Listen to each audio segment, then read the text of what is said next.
Pomôžte prosím Hugovi v jeho každodennom boji. Každý deň je pre malého Huga Kováča obrovskou výzvou. Narodil sa totiž s vážnymi diagnózami.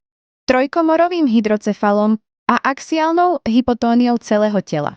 Jeho svaly sú slabé a Hugo musí neustále cvičiť, aby sa jeho telo aspoň čiastočne posilnilo a nebolo úplne ochabnuté. Tieto zdravotné problémy žiaľ ovplyvnili aj jeho psychomotorický vývoj. Hugo nechodí a nerozpráva. Prečo prosíme o pomoc? Život našej rodiny je boj. Všetky financie idú na nevyhnutné terapie a rehabilitácie. No stále to nestačí. Potrebujeme zabezpečiť Hugovi špecializovanú starostlivosť, ktorú tak zúfalo potrebuje. Mama, ktorá sa stará o 7-ročného Huga, druhého 3-ročného syna, má na pleciach ešte ďalšiu ťažkú úlohu. Postarať sa aj o svoju maminu, Hugovú babičku, ktorá je po porážke na vozíku.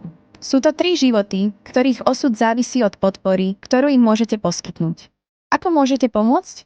Každé euro pomôže Hugovi posilniť sa a získať šancu na lepší život.